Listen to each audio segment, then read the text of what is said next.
नमस्कार दोस्तों, एक और नया वीडियो लेकर आए हुए प्रश्नों का आपके सामने हाजिर हूँ। इससे पहले कि हमने जो 2 वीडियो बनाए हैं वो जैसे कि हम सेकंड ग्रेड में जो आया हुआ पेपर है 2010 का उससे बना रहे हैं। तो कुछ साथियों के कमेंट्स थे, 3-4 कमेंट्स ऐसे थे, उन्होंने कहा कि फर्स्ट ग्रेड का एग्ज़ाम पहले है तो आप पहले फर्स्ट ग्रेड के पेपर करवा दीजिए। आपकी बात भी बिल्कुल सही है। एक बार तो हमने ये शुरू कर दिया है तो इसमें से हम 60 क्वेश्चन तो कर चुके हैं। कुछ और प्रश्न बचे हैं, इनको हम जल्दी से 2 वीडियोज़ में कंप्लीट करके उसके बाद हम पहले जो व्याख्याता के पेपर हैं इसमें सोल्व और जो प्रोफेसर के हैं वो जो पेपर है वो पहले हम सोल्व करेंगे, क्योंकि साथियों उसमें से आपके ज़्यादा आने की संभावना रहती है। क्योंकि साहित्य फर्स्ट ग्रेड में ज़्यादा पूछा जाता है, तो साहित्य के जो पर्सन है वो या तो असिस्टेंट प्रोफेसर में ज़्यादा मिलते हैं या फिर फर्स्ट ग्रेड के जो भी पेपर हैं हल किए हुए वो हम पहले करेंगे। लेकिन पहले एक ये पेपर शुरू कर दिया है तो पहले 2 वीडियोज़ में हम ये पेपर कंप्लीट कर देते हैं। उसके बाद हम पहले फर्स्ट ग्रेड के सोल्व पेपर करेंगे। निम्नलिखित में से देशज शब्द नहीं है। खिड़की, बूट, पाग और रीगड़ा। बूट शब्द विदेशी भाषा का है, जबकि बाकी तीनों शब्द जो हैं वो देशज भाषा के देशज शब्द हैं। उसके बाद कृदंत क्रिया प्रभावित होती है पुरुष से, लिंग, वचन से, वचन और पुरुष से। तो कृदंत क्रिया लिंग और वचन से प्रभावित होती है। कृदंत क्रिया कौन सी होती है? आप देखते हैं कि जो क्रिया में जो प्रत्यय जुड़ते हैं वो कृदंत प्रत्यय बनते हैं। तो कृदंत क्रिया लिंग और वचन से प्रभावित होती है। नाम धातु नहीं बनती है, तो नाम धातु क्रिया से नहीं बनती है, क्योंकि संज्ञा, सर्वनाम और विशेषण के अंत में ना प्रत्यय लगकर जो है वो नाम धातु क्रिया बनती है, जबकि क्रिया से नाम धातु नहीं बनती है। व्याकरणिक कोटियों से प्रभावित रहता है, तो अवयव जो है वो व्याकरणिक कोटियों से अप्रभावित रहता है, क्योंकि अवयव अविकारी शब्द है और अविकारी शब्द होते हैं जो कि किसी भी लिंग, वचन, काल, कारक के साथ आए वो प्रभावित नहीं होते हैं। वह चुपके से चला, पंक्ति में चुपके से है तो रीतिवाचक अवयव यानी चलने की क्रिया बता रहा है, तो जो क्रिया विशेषण होता है रीतिवाचक वो है इसमें। वह चुपके से चला जो क्रिया की घटित होने की रीति का बोध कराए उस रीतिवाचक क्रिया विशेषण कहते हैं। इनका पता लगाने के लिए क्रिया से कैसा, कैसी से प्रश्न करना चाहिए। किशन भी परीक्षा में उत्तीर्ण होगा और हरि भी, क्योंकि दोनों बहुत पढ़ते हैं। वाक्य है संयुक्त मिश्र वाक्य, क्योंकि और से जुड़ रहा है तो ये जो है वो वैसे पहले मिश्र वाक्य हो गया, उसके बाद संयुक्त वाक्य। जिसमें एक से अधिक साधारण वाक्य हो उसे संयुक्त वाक्य कहा जाता है, तथा जिसमें एक वाक्य पर दूसरा उपवाक्य निर्भर हो उसे मिश्र वाक्य कहते हैं। सरल वाक्य का प्रारूप नहीं है। अकर्मक, सकर्मक, कृतपरक, प्रेरणार्थक। तो प्रेरणार्थक सरल वाक्य का प्रारूप नहीं है। ये इन्होंने प्रश्न तो क्या पूछ लिया और उत्तर क्या ही दे रहे हैं। तो क्रियाएं होती है प्रेरणार्थक क्रिया, कर्मक क्रिया, सकर्मक क्रिया। पता नहीं साथियों 2010 में कैसा प्रश्न आया हुआ है। उसके बाद है स्वर होते हैं घोष, अघोष, अलप्राण, महाप्राण। तो सभी स्वर जो होते हैं वो घोष होते हैं। सेकंड ग्रेड के साथ ही इस वाले टॉपिक में से 4-5 प्रश्न आते हैं जो ये आपके व्यंजन हैं, स्वर हैं, इनका उच्चारण स्थान है। इस टॉपिक को आप बहुत अच्छे से तैयार करें। निम्नलिखित में से वर्तस्य है, तो वर्तस्य जो है उसमें से वर्तस्य का अर्थ होता है मसूड़ा, अतः ऊपर के दांतों से थोड़ा ऊपर मसूड़ों के साथ जीभ के स्पर्श से व्यंजन माने जाते हैं। हिंदी में र, ल, ज, स और न वर्ण वर्तस्य व्यंजन है, अतः ल और स दोनों ही वर्तस्य व्यंजन है, इसलिए ये प्रश्न विलोपित है। यानी इस प्रश्न को आरपीएससी द्वारा डिलीट कर दिया गया था। यानी 2 इन्होंने ल और स 2 इन्होंने वर्तस्य वर्ण दे दिए हैं। यहाँ तत्सम शब्द में तत् किस भाषा के लिए प्रयुक्त हुआ है? तो तत्सम शब्द हमारी जो हिंदी भाषा की जननी है संस्कृत, उसके लिए प्रयोग हुआ है। यानी तत् यानी उसके और सम यानी समान, यानी संस्कृत के जो शब्द यूँ के तो हिंदी भाषा में प्रयोग होते हैं उन शब्दों को कहते हैं तत्सम। व्याख्या तत्सम का अर्थ है उसके समान। हिंदी की जननी संस्कृत है, तो यहाँ तत् शब्द का प्रयोग संस्कृत के लिए हुआ है, क्योंकि संस्कृत के शब्द हिंदी में तत्सम कहलाते हैं और रूप परिवर्तन होकर प्रयोग होने पर तद्भव कहलाते हैं। रेलगाड़ी शब्द का सही समास विग्रह है रेल पर चलने वाली गाड़ी। इसमें आप मुझे रेलगाड़ी शब्द में आप तैयारी कर रहे हैं सभी साथी, इसमें समास बताएं आपके कौन सा समास है। ये तो यहाँ इसने समास विग्रह कर रखा है, आप इसमें समास का नाम बताएं। बनेला शब्द में प्रत्यय है तो एला, बनेला शब्द में बन्ना प्लस एला से बना है।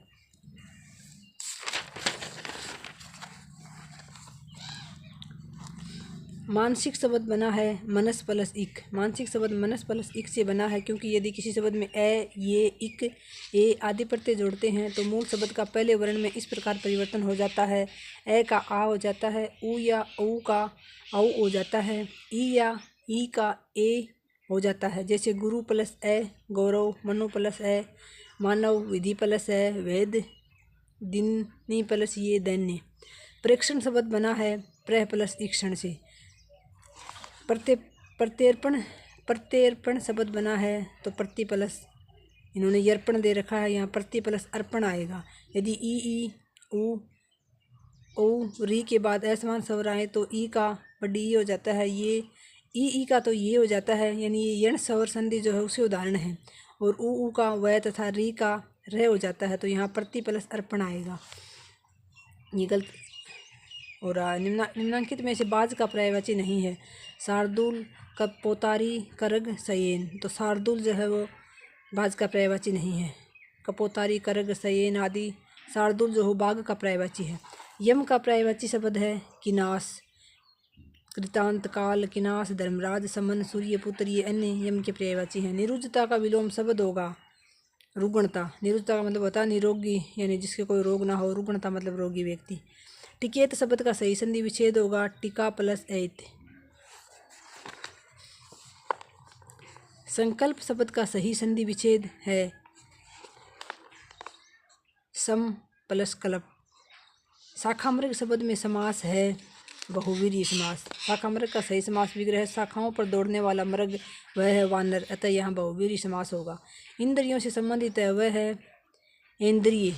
जो इंद्रियों से संबंधित हो उसे इंद्रिय कहते हैं, जो इंद्रियों से परे हो उसे इंद्रियातीत, और जो इंद्रियों की ओर उन्मुख हो उसे इंद्रियोन्मुख कहते हैं। जिसका अनुभव इंद्रियों को न हो वाक्यांश के लिए एक शब्द होता है अगोचर। मिलते जुलते अन्य उदाहरण हैं इंद्रियों को जीतने वाला जितेंद्रिय, इंद्रियों की पहुँच से बाहर अतीन्द्रिय, इंद्रियों से संबंधित ऐन्द्रिक, इंद्रजाल करने वाला इंद्रजालिक, इंद्रियों पर किया जाने वाला वश इंद्रिया विग्रह। दूसरों की त्रुटियां खोजने वाला कहलाता है छिंद्रान्वेषक। आलोचना करने वाला आलोचक, गुण दोषों की विवेचना करने वाला आलोचक, समालोचना करने वाला समालोचक, पूर्व में अध्ययन करके पढ़ाने वाला प्राध्यापक, व्याख्या करके पढ़ाने वाला अध्यापक व्याख्याता, जो सबके मन की जानता हो अंतर्यामी, अपने कर्तव्य का निर्णय न कर सकने वाला किंग कर्तव्य विमूढ़, किसी बात का गूढ़ रहस्य जानने वाला मर्मज्ञ। निम्नलिखित में से सही वर्तने वाला शब्द है तो शुश्रूषा जो है ये सही वर्तने वाला शब्द है। सही वर्तने वाला शब्द है इसमें आध्यात्मिक, आध्यात्मिक में अध्यात्म प्लस इक से आध्यात्मिक शब्द बना है। सही वर्तने वाला शब्द है महात्म्य। शुद्ध और अशुद्ध वाले शब्दों को भी आपको विशेष ध्यान रखना है सेकंड ग्रेड के साथियों को। निम्नलिखित में से सही वाक्य क्या है? शायद मैं कल आऊँगा, शायद मैं कल आऊँगा तो ये निश्चित हो गया, तो ये कल आऊँ शायद यानी भविष्य के लिए कह रहा है, तो शायद मैं कल आऊँ। सही वाक्य है हम हमारी पुस्तकें बेचते हैं, हम अपनी पुस्तकों को बेचते हैं, हम अपनी पुस्तकें बेचते हैं, तो ये वाक्य इसमें सही हो जाएगा, हम अपनी पुस्तकें बेचते हैं। आना काने करना मुहावरे का सही अर्थ क्या है? टाल मटोल करना। अर्थी और अर्थी युग्म का सही अर्थ है, इस अर्थी का तो होता है सौ और इस अर्थी का होता है याचक। खल का समानार्थी शब्द है धरती नहीं है, तो खल का दुष्ट होता है दतूरा होता है, खर होता है धरती या पृथ्वी, खल का समानार्थी शब्द नहीं होता है। जिसका पति प्रदेश से लौटा हो आगत पति का। अविवाहित लड़की कुमारी, वह अविवाहित स्त्री जो किसी पुरुष से प्रेम करती है। अनुडा, वह स्त्री जिसका विवाह हाल ही में हुआ है। नवोडा। ये यहाँ ऐसे ही बहुत सारे शब्द दे रखे हैं, आप एक बार इनको पढ़ सकते हो। वीडियो लंबा हो जाता है अगर सारे शब्दों को मैं पढ़ूँगी तो, आप इस वीडियोज़ को यहाँ रोक कर पढ़ सकते हो। उसके बाद यहाँ ये दे रखा है गद्य, अपठित गद्यांश जो होता है वो दे रखा है साथियों। तो अपठित गद्यांश का तो कोई वो नहीं है, कोई भी गद्यांश आ सकता है, तो उसका तो हमें अभ्यास क्या करना। इसके आगे के जो हमारे प्रश्न हैं, जैसे नृपाल्य शब्द का अर्थ होता है राजभवन, नृप प्लस आल्य यानी राजा के रहने का स्थान। अवतरण में गुण संधि से बना शब्द है तो साहित्योन्नति। संविधान में राजभाषा का प्रावधान है, किस अनुच्छेद में है? तो 343 में है। भारतीय संविधान के भाग 17 में अनुच्छेद 343 से 351 तक राजभाषा का संविधान में प्रावधान किया गया है। राष्ट्रभाषा होती है राष्ट्र के लोगों की संपर्क भाषा, यानी एक राष्ट्रभाषा होती है, एक राजभाषा होती है। तो राष्ट्र की जो अधिकांश जनता की संपर्क भाषा होती है उसको बोलते हैं राष्ट्रभाषा। राष्ट्र के लोगों के संपर्क की भाषा राष्ट्रभाषा कहलाती है, और किसी राज्य या सरकार के राजकाज की भाषा राजभाषा कहलाती है। एक आंख से देखना यानी समभाव से देखना सभी को। जैसे नागनाथ वैसे सांपनाथ लोकोक्ति का सही अर्थ क्या है? दो दुष्टों में समानता। बिल्ली के गले में घंटी बांधना मुहावरे का सही अर्थ है जानबूझकर मुसीबत मोड़ लेना।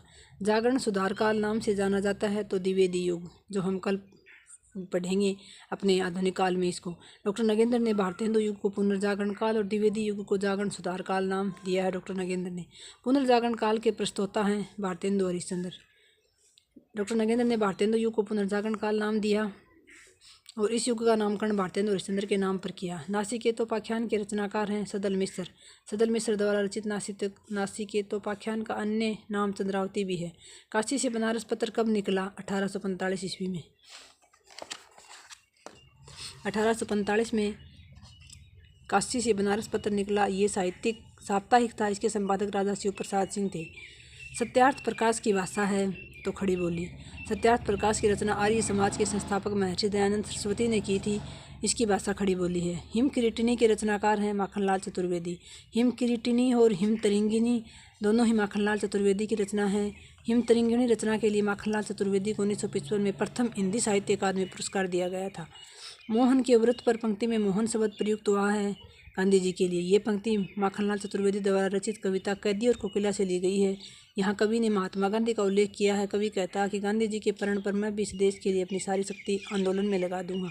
तो ये कविता अभी भी चलती है, कैदी और कोकिला, कक्षा 9th में, जो मैंने बच्चों को पढ़ाई थी।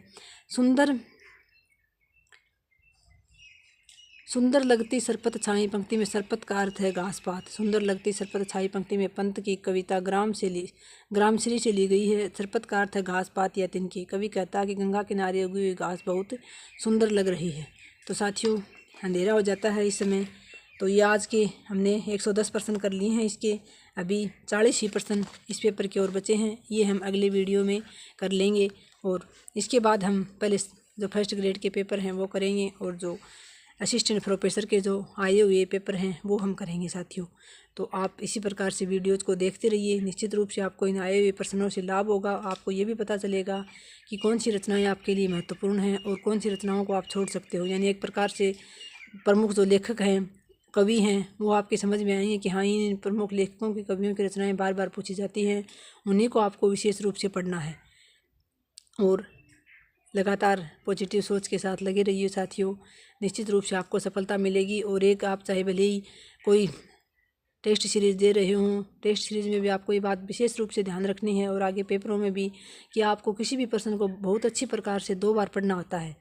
क्योंकि आप लास्ट में हाँ या नहीं में कई बार हम और कॉन्फिडेंस हो जाता है हमें और हम कई बार लास्ट वाला हाँ या नहीं पढ़ते हैं, प्रश्न को देखते हैं, हम उस पर टिक कर देते हैं। तो ये गलती हमें नहीं करनी है। प्रश्न को 2 बार बहुत अच्छे से पढ़ के उसके बाद उसको हल करना है। आपका वीडियो देखने के लिए बहुत बहुत धन्यवाद। जय हिंद, जय भारत।